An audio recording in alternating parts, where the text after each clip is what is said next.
Housekeeping notes. I really hate it when people say that, and I've just done it. Haha. Listen, you probably know this by now. The party only continues. This was pre's, and we're going into the party. Yeah? On 6 Feet Under. Yeah, with me and also the special guest. We'd love it if you joined us. If you want to be there with us, ad-free, that means you can kind of go straight through. Yeah, you know what ad-free is. Of course you do. Subscribe on Apple Podcast or go to wherethere'sawillthere'sawake.com. We'd love to see you there. Hello, I'm Mel Gedroich. I've got a really annoying piece of sticky up hair. I will be doing that, probably quite a lot. I'm receptionist to the Celestial Stars here at the Pearly Gates. You might have heard of them, some of them, none of them, no big deal. You know, when they asked me to do this gig, I didn't factor in the office hours. It's not your average 9 to 5, it's more like 5 to life. Yes, I'm aware that is a prison sentence. Just saying the days can be pretty long sat at this desk, and my buttocks are like blood oranges. It's also a lot of time to ponder the meaning of life, which, according to a very British AI bot, is complaining about the weather, queuing like it's an Olympic sport, and apologising even if you've just in fact been viciously assaulted. I'm so sorry. Welcome to...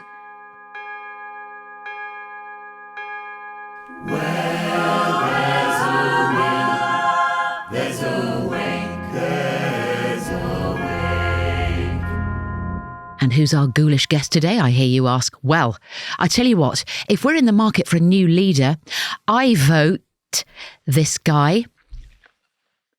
It's the brilliant... Ivo Graham. Oh my goodness.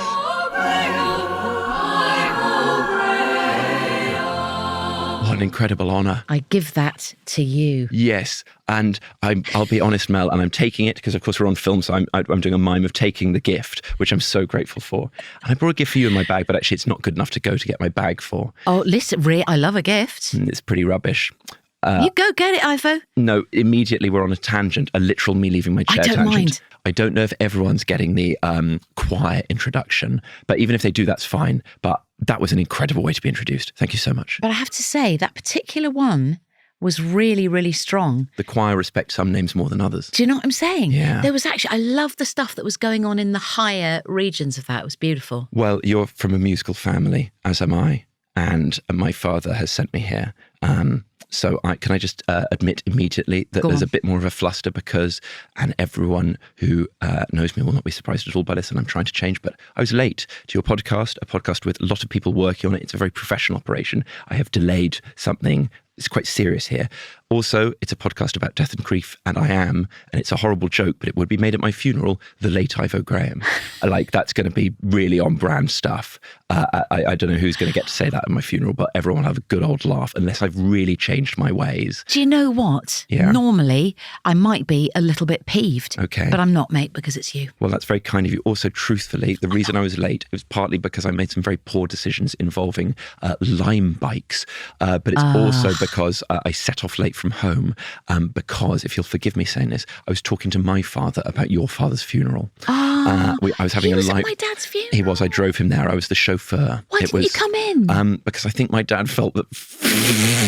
I can't actually remember why I wasn't invited to come in. I think my dad felt I wasn't invited, and maybe it was better if I kept the car sort of running, as it were. You should have come in, man. The snacks were good. These were really I dare say it was a good. bit more than just the snacks. I dare say it was simply what, I mean, my father talked about how wonderful it was, but he had 2018, 20-ish? Yeah, 2017. 2017. Hang on. No, Dad died in 2017, and the funeral, it was carried on over. It was a carry on over. Lovely, no shame in it. Yeah. Don't rush it on December the 29th. Exactly. I've got to stop you there for 1 second. Because we've got format points, of course. No. You're I want you to hold over the story in a kind of EastEnders type way. Wow. But you've got a story about my father as well. Oh, I've got one as well. I've got loads of stories. Oh, yeah. For the time being, I know you've got something to plug, but Oh, no. Let's let these people plug their things before that happens. Let's hear from you guys. Don't go anywhere. We'll be back after this short break. Ivo, what do you want to plug? And then back to the story. My book, it's okay. It's about grief at points. I hope that's okay. So anyway. It's more than okay. I'm loving it. I think I'm on page 56. Oh. It's Tim Lovejoy was only on page 2. Thank you so much. No to disrespect him, but that was the bit he read from on Sunday Brunch. Thank you so much, Mel. You'll be just finishing off Taskmaster, which hopefully you can relate to as a Taskmaster, not literal champion, but champion of hearts. Series 4. Yeah, real OG stuff. Series 4. You were series 15. That's 15. Absolutely fine. Longer to get excited and nervous. And I got very nervous on the show. Big chapter about that. So it's chapter 1 Taskmaster, chapter 2 grief. Yeah. So you're about to get to grief. No, I'm in grief. She's in grief. Yeah. Terrific. And then there's a bit more grief. I think I thought I loved ordering the chapters like an album and being like grief chapters 2, 13 and 15. But it is a lovely book. Thank you, it's Mel. a really, really, I was reading it in bed last night and it's very, this is going to sound so cheesy, but it's very you. Okay, thank you. It's totally you, which is how exactly it should be. Now, what's the name of the book? We need to get that in. The book's called Yardsticks for Failure. Yardsticks for Failure. Mel, it's a cracker. You said when I walked in, you said, I got so drunk with your parents in Tokyo. I love that. That's where I was born. So that's where you were ruddy born. Now, the reason I was there I hope it wasn't in the, January to September 1990, Mum. I'm almost certain Mum wouldn't have drunk during her pregnancy. Well, I'm wondering if I was there the night you were conceived. Like Christmas 1989-ish. Hang on, no, it's too early. I was in your mum and dad's flat in, I'm going to say, August 89. You've got to understand why I might be enjoying this, because I love my parents so much and I love thinking of them in their swinging sort of pre-parent days. Listen, they were swinging. I'll keep it short. I'll give you the headline news. Not actually swinging. As far as I'm aware. I was there in 89 because my sister was living in Japan. Yeah. She chummed up with your mum and dad. Beautiful, lovely. Went round to your parents' flat. I got well sozzled. Man, on what Super alcohol, sozzled. do you think? Actually, don't remember. Doesn't matter. Don't remember. Let's say sake, because, when in Rome. Yeah, I wasn't sake. I hope I wasn't sake. I'm just, you were polite while drinking sake. Warm sake. Thank you. Knew that.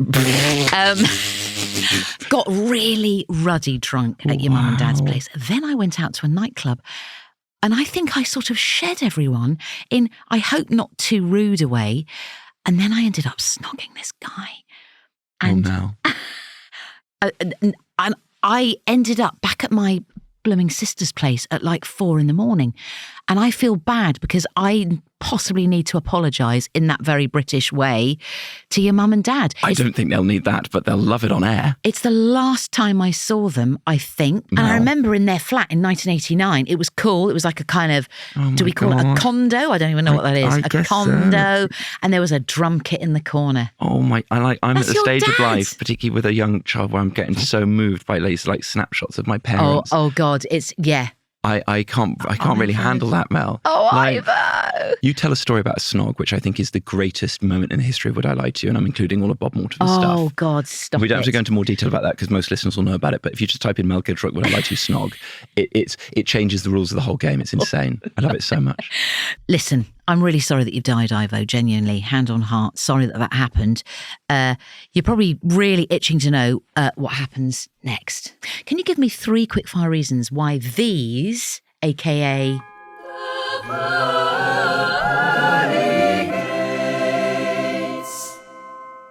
should be open to you? For me, I think... I've done loads of virtue signalling online recently. Like I've signaled, and not like it's authentic, but also like, whatever. I mean, obviously, the thing about the keeper of the Pearly Gates is they know what's going on behind the scenes, but there's not bad stuff going on behind the scenes. I've run marathons for the MS Society, admittedly because my mum has MS and I like running marathons, but I put the yards in there and, broadly, I think people would say that I'm ethical.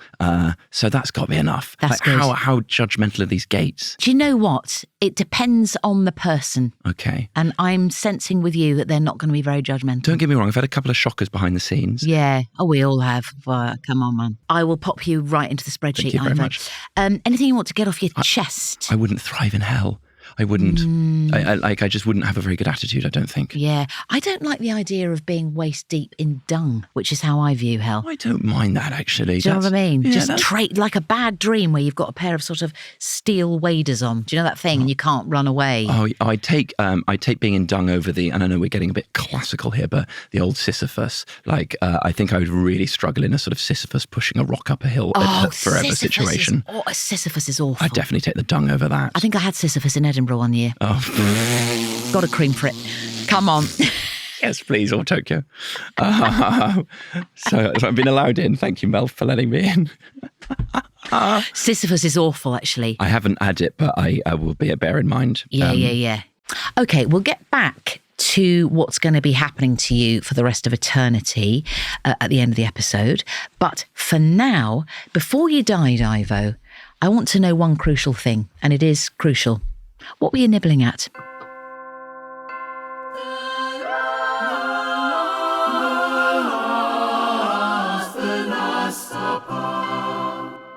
Short answer, meal deal.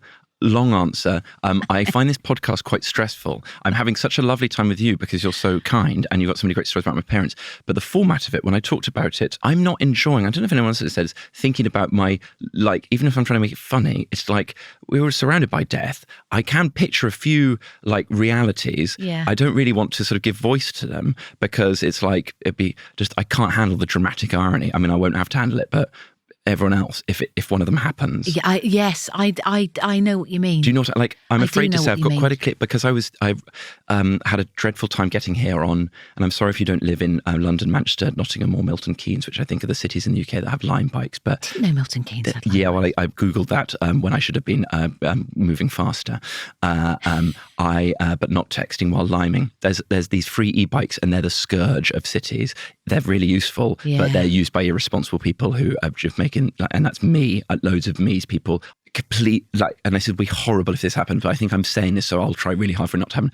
Please, can I not die on a line with a meal deal in the basket? Because, like, there's a world in which That would be so bleak. it would be really bleak. It would be So it's very good to have bleak. this on record because I spend a lot of my life on a line with a meal deal in the basket. What's in your meal? Talk me through the meal deal exactly. What is in it? Okay, well, I'm trying to be vegetarian where possible. I often break like a coward with no principles. But on my meal deals, I do usually have the egg and cress sandwich or the cheese and onion sandwich if I've got mince, because obviously cheese and onion. They're too oniony, those. Yeah, like I can't eat a cheese and onion en route anywhere I'm going to go anywhere near anyone if I don't have mince. And you get the blowback, do you know what I mean? I mean, egg and cress isn't much better, but I'll often buy a cheese and onion. I'll be like running late for a party, like not having had dinner, and I'll buy a cheese and onion sandwich in a meal deal and a packet of mince. And I'll be like, these mints are doing this horrible work. They're being sent like into like, it's like firefighters. They're being sent into a mouth that has had cheese and onion sandwich in like 30 seconds ago to try and like clear the area immediately. It's like, well, that's not what the tree bore are for. Anything sweet with that with the meal deal? You'll see my finger hovering. I see Doritos. Let's see if I can make it all orange. Iron Brew and tangy cheese Doritos. Thank you. Lovely. So that's what you're eating. Yes, I like before you orange sadly things. Died. Yes. Talking of which, Oh yeah. tell me about The death. what happened, Ivo. What happened? Well, I think I've sort of been a bit bleak enough about that. And there's a really, really bleak reason in my life and in my book where it would be absolutely dreadful if, sort of ironically, but basically one of my best friends, and he was not an irresponsible idiot on a line, but he died in a road traffic accident. It was not his fault. Yeah. So, and I don't wish to get too bogged in that because it's so appalling, but I really am just trying to say things that will make me be more careful on a lime. Yeah. And if you see me on a lime without a helmet and you're listening to this, We'll shout. We'll shout to you. Send me abuse on social media and I'll make a donation to a charity of your choice as an apology. And I'll just keep doing that until I'm always wearing my helmet and always on time. Yeah. Or never liming. So I think we've sort of covered that. And can I just also say that I would absolutely love to get to old age and have a peaceful surrounded by family, you know, a classic. Not too late, but maybe, I mean, my dad's mother. She lived her life to the fullest till I'm going to say 85, and then she went pretty quickly. I'm afraid to say it was a quick and efficient cancer, and obviously we would have loved a few more years with her. And I didn't spend enough time talking to her about her amazing life, and I wish that I had. It's a privilege, isn't it? It's a privilege.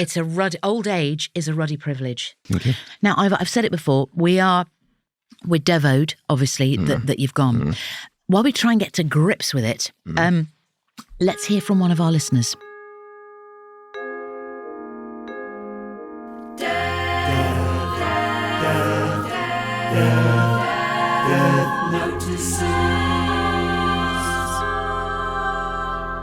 This is from Freya Betts. Good.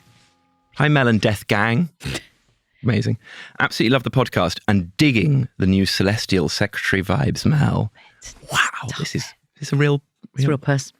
Freya, you're nailing this. I'm writing to you about a time I didn't just die, but flatlined through sheer embarrassment. Oh. It was meant to be a simple goodbye, a quick professional cheek kiss at the end of a work dinner. Oh. But in a tragic display of synchronization, my boss and I both went left. Then, realizing the mistake, both pivoted right. Oh, no. And that's how, in perfect unintentional romance, I ended up kissing my boss. Oh. On the lips. I swear somewhere in the distance, I heard a violin screech to a halt. We jolted apart like we'd touched a live wire. My career flashed before my eyes. However, I wasn't just fired. I just became the centerpiece of a legend story, which may actually be worse. I didn't know how to judge that tonally. I've not read this. No, that was good. Live. That was She's not good. boasting. She's saying that's even worse. She's almost saying I would rather have been fired. I just saw legend story and I was like, I'll put this voice on. I like that. A legend story. But Freya, commiserations Freya, but also well done. And she said, ever had any kissing mishaps? And I guess we've had one already. We'd have. From Tokyo. We ruddy have, Amazing. mate. Tokyo 89. A sake-fueled kiss escapade. And then, of course, your amazing Would I Lie to You story, which people must Google. Have you ever had a kissing mishap? A kiss-hap? When it comes to thinking, I think this might be time for a kiss, I think I do broadly judge that right, and then I execute at least the first bit of it with a degree of class, I think. Strong. I have in the last year had one swerved lunge. Okay. I have to hold my hand up to that. So the record has been damaged recently. So you thought yes, that it was game on. Yeah. But it wasn't game on. It wasn't. Simple and so binary. So you started it and then you realised and then you had to lunge off and pretend it was something else? No, I would say, I mean, of course, there was a bit of like abort to my own swerve, but I would, to the lunge which turned into a swerve. But I also think the swerve was from the lungee. So like, it was and we didn't meet in the middle like Freya and their boss. Okay. It was, but that's absolutely fine. That will happen sometimes. Yeah. And I think it was dealt with afterwards. Yeah. I think the conditions in which it happened, they were, I was not out of my mind to, I was in some ways, but I was not out of my mind to think potentially. But, and afterwards, I think it was a quick, respectful conversation, and then a see you soon, and meetings since have not really been affected by that. Oh, that's good. So But no nonetheless, awkwardness. Not, just quite full on tongues. No, that's rude of me to ask that. I'm sorry. No, absolutely no. There've been no further lunges. No further lunges. In fact, there have been no further lunges for full stop, because I think I now have a sort of maybe a sort of no claims bonus gone thing where it's like the next, and I hate using the word lunge, lean. The next lunge must be a lean, and the lean must be it must, at least in the short term, be a success. Yeah, it will be. I've got good vibes. I can't have another lunge on my conscience. Another swerved lunge. Lunge is such a good word, isn't it? I use the word lunge wherever possible. Okay, yeah, it always captures exactly what it is, whatever the context. It's so good. It's indignity in a word. Yeah, exactly. It's really, really good. Whereas lean is like, yes. Yeah. Yeah. Even if you said I leaned in, but I was wrong. Yeah. Even the word lean conveys that like there's a bit more planning, logic. Yes. I lunged. They were like, well, of course you failed. You lunged. Should we have a quick lunge? I want to do mine. I want to lunge. Lunge. Oh yes, and it's just a stood up lunge. You can see I was a bit confused there. Yeah, that's quite good, isn't it? I quite like that. That's good lunges. Sort of exercise to warm up and generally work one's body. Lunges, yes, but not lunging. I would say for a person or even like for a bit of food at a buffet. Yes. You don't want to lunge for that. No, lunging at a buffet is awful, isn't it? That is awful. I think I've been accused of lunging at tapas before. I get bingo wings before I go into a buffet. I get like that. Get really, really aggressive. Work out who your neighbour's going to be and how you're going to sort of destroy them. Yeah, exactly. Listeners, hear me now. If you want to get your mail read out on the podcast by one of our amazing guests, like the brilliant Ivo Graham, the email address is thus: mel@deathpodcast.co.uk. We go through all your correspondence over on 6 Feet Under. Yeah, so make sure you subscribe on Apple Podcasts or head to where there's a will, there's a wake.com. We couldn't quite afford a jingle for that one, for all the details. Don't go anywhere. We'll be back after this short break. Now, a lot of food chat. I want to know what happened at... The funeral. What kind of funeral would you like? I find hosting parties very stressful because the invitations, it was probably not appropriate for me to say that I was engaged but did not get married. Obviously, there were lots of factors there, but I have got to say, amidst all of the very complex emotions, I was like, well, I was dreading working out who to invite to the wedding. So that's off, at least.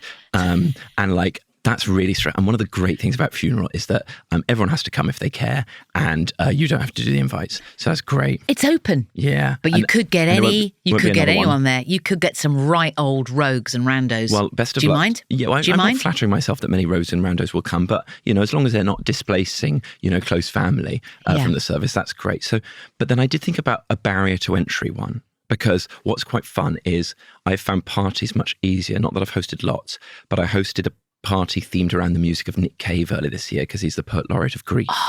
And it was so easy to work out who to invite because it was just all the friends I talk about Nick Cave with, and we all wore suits. So I was like, that was great. It's a brilliant party. We sung Nick Cave songs, and I had no social anxiety about the invites. Yeah. So this one, I'm not trying to create exclusive tiered societies because I'm aware that lots of people from my school like doing that sort of thing. But equally, if there was I'm very lucky to have gone to the Glastonbury Festival for the last few years, and my friends Freya and Joe got married at Glastonbury. Oh, wow. Or they sort of had a sort of ceremony to honour how it. nice. And part of me is like, I don't know, be a pretty funny memorial service, 6 a.m. at the Stone Circle, where people really are in the worst shape of their lives as they watch the sun come up. But and some of them think that they're hallucinating this, but there is a memorial happening. But would you be there physically? You'd be there in the coffin. How would you get into Glastonbury? Would you have to pay? Would they charge you a full aren't price I getting ticket? scattered? Aren't I getting scattered? Oh, so they can bring your ashes I think in. that's okay. They'll smuggle those in. They'll be fine. In general, I think that I'm a cremation advocate. I think I haven't given it that much thought. Lots of my family are buried near each other, and that is nice, but also I don't think that matters, sort of space-wise. Yeah. In some ways, scattering the ashes is more pompous and economical, particularly like Glastonbury. I bet there's loads of ashes there alongside all the other dust. Do you want to be scattered in Glastonbury? I think if it's happening at the Stone Circle, I guess that'd be great, yeah. Maybe you could be scattered all over the festival. So a little bit at the Pyramid Stage, a little bit down the rabbit hole, a little bit here, a little bit there. Note how I said the rabbit hole? Very nice, cool. Pretty wicked. You have to. That's like a tier even within Glastonbury. If you've got into the rabbit hole, I never have. You've got to turn up early at the park. I've got to say, I never got in, but I did some shifts on the bar upstairs. She was near the rabbit hole. She could smell the rabbit hole. But I never actually went downstairs. I'd love to go down the rabbit hole. I'm just going to say it with you, Mel. That'd be such an honour. Shall we? Well, One it's day. very hard to get into Glastonbury. I know. I'm not going this year. Are you going this year? Well, that's all right. Let's factor it in for the next non-fallow year. Yeah. Thank you very much. I would also say, of course, I do love the thought of someone being burdened with carrying the old urn around.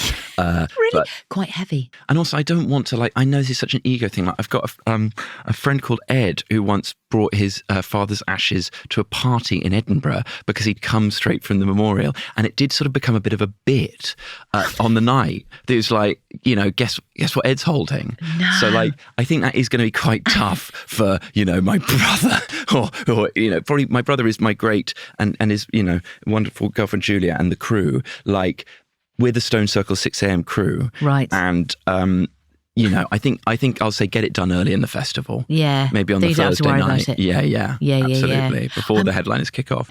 Okay, Ivo, so we're at Glastonbury. We're in the Stone Circle, 6 a.m. Sun rining. People are tripping over their words, the Stone Circle, to be fair. That's okay, as the sun rhymes. Do you think somebody might want to say something about you? Do you think you might possibly have...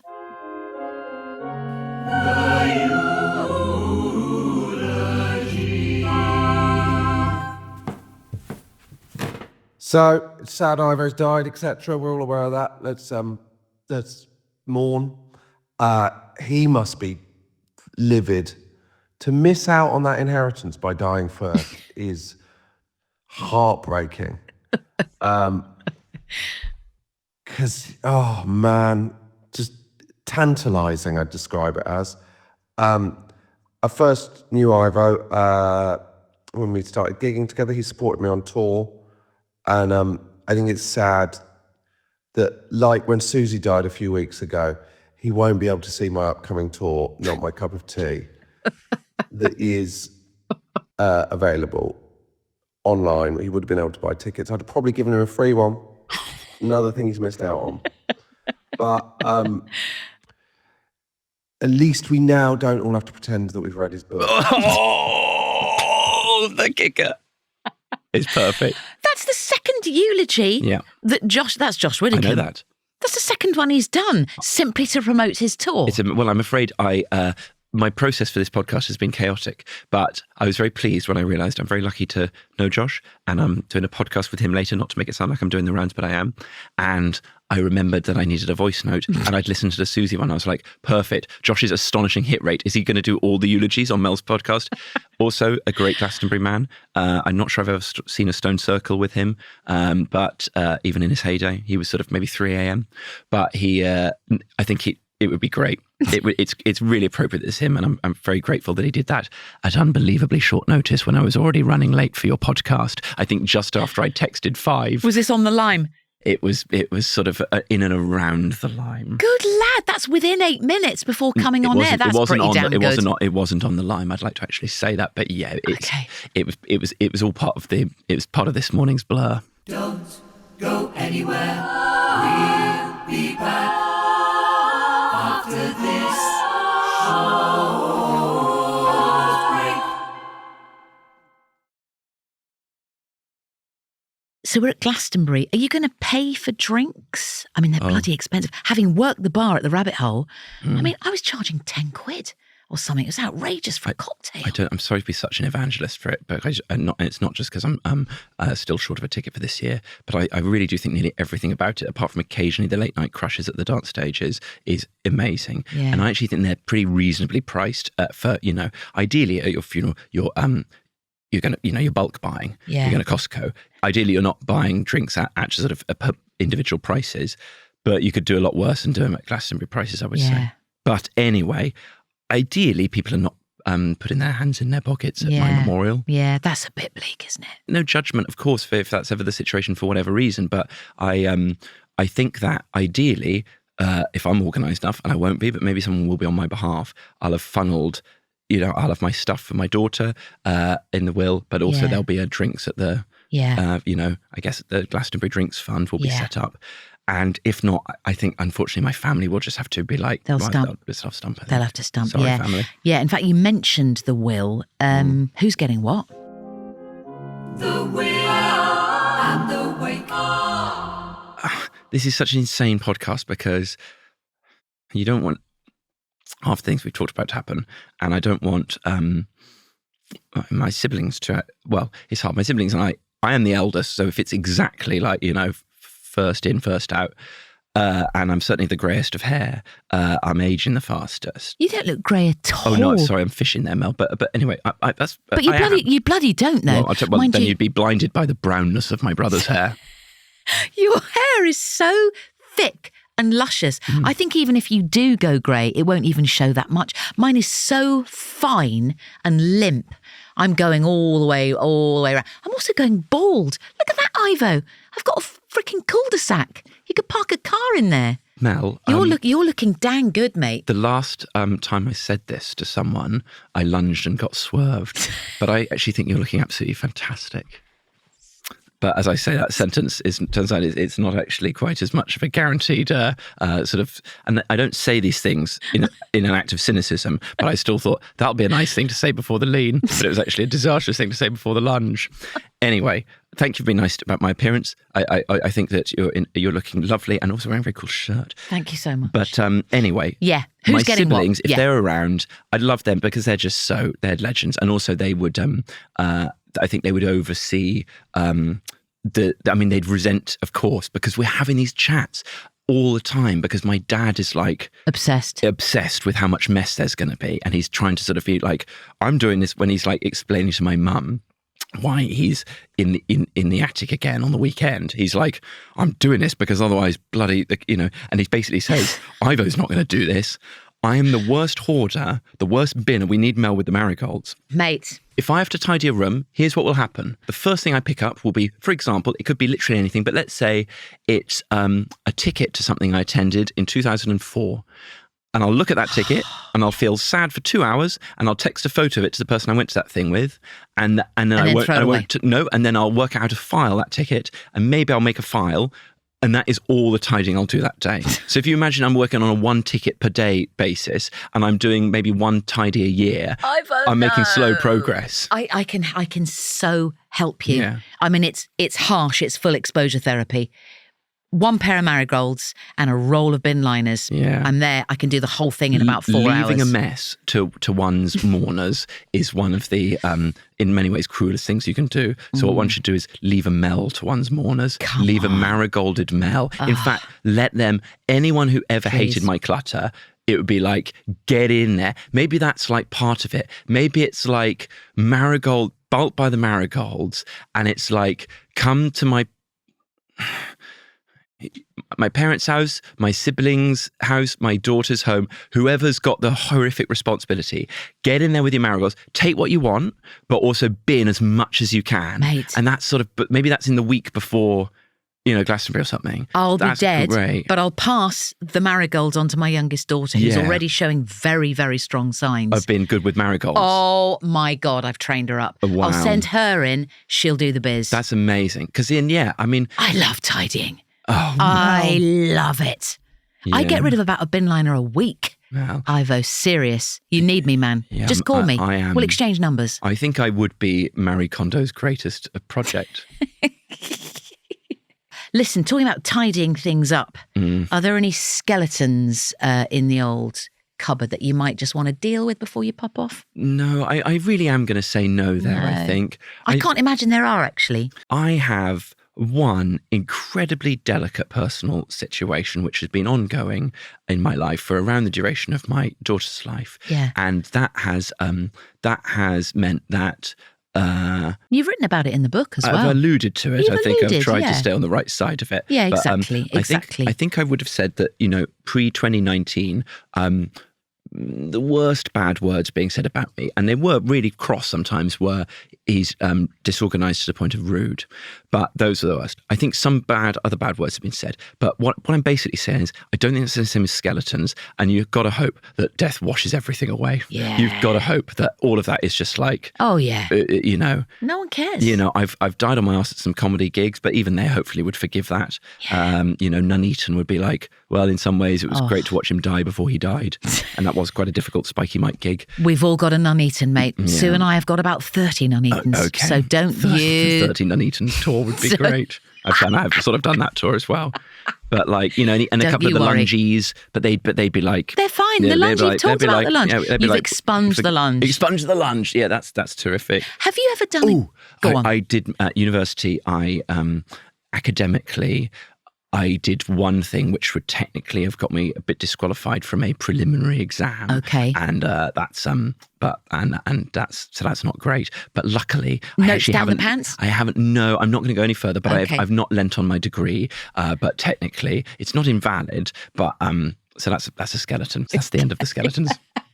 I think I've got one of those, Ivo, to be honest. Notes down the pants. Notes down the And it didn't pants. work. I got a low 2-2. Oh no! Now, hate when you put your notes down your pants for nothing. Imagine being caught with notes down the pants. I Notes. wasn't. They did nothing. my They did God. nothing for the effort. I know, like when you're going, I'm sorry to reference clubbing and everything that, but getting strip searched on the way in. Pants off too. Pants off too. You having to put your notes up your bum. It's the only safe way is notes up the bum. That's such a good laugh. A lot of people have said it's actually it's got hints of Jimmy, the Jimy Carr honk, which I'm actually not going to go into bat for this of all weeks. I don't like everyone he gigs for. Oh dear. So on we go, Mel. Right, we're nearly at the end of this. Okay. Ivo, we're nearly at the end. Now, I was going to ask you at the beginning what you think is going to happen to your soul for all eternity. But I forgot to ask. But it doesn't matter because I've come back full circle to it. And I'm going to tell you in a minute what that is. Oh. Did that make any sense? I think it will to the listeners. Yeah, full circle, eternity. We're going to come back to it. One more thing to ask you. What were, Ivo Graham?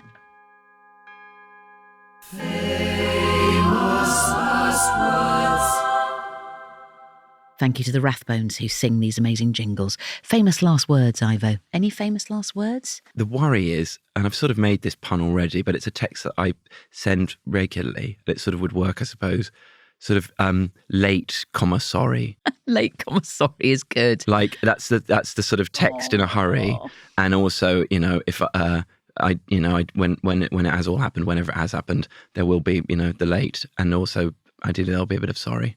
So like I think that's late, sorry. Late, sorry. Yeah. I love the way you put that in the text. You do put the comma in the text, or do you not bother? There's lots of different versions. I guess there's 5. There's like sometimes just the number 5, which means I'm 8 minutes away. Like just the number 5. I think we got one of those. Yeah, you got 5. We got number 5. You got 5, and I was 8. Strong. It's good. Now, listen, here's the point where we do go full circle. So, Ivo Graham, I'm going to ask you, if you will, to spin for your sins, okay? You can spin that wheel. You can spin. Off you go. Oh, my God. And off you go, Ivo. Spin, spin, spin, spinny, spinny, spin. Right, to find out where Ivo is going to be resting for all eternity. Oh, it's I didn't do a very strong spin, so it's finishing on...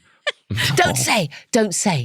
Head to our bonus 6 Feet Under episode where Miss Self, Ivo Graham, and Goddess Naya, well, I'm not reading from the script. This is what you're seeing is not reading. We'll be getting stuck into all your brilliant correspondence. Make sure you subscribe on Apple Podcasts or head to where there's a will there's a wake.com to join the party. We're getting low in here. We're getting hot in... Anyway, yeah, That's the party. Come join. He's spun. Don't look at it now. Wow. Find out there. What a great technique to get people to go to the party. Wow. You're listening to Where There's a Will There's a Wake with Mel Gedroich. The senior producer's Charlie Morrell and the producer is Naya Dio, otherwise known as the Goddesses. The engineer is Matthias Torres. Marketing by Janelle Brown. The assistant producer's Rani Prescott. The production coordinator's Eric Ryan. And the executive producer is Ollie Wilson.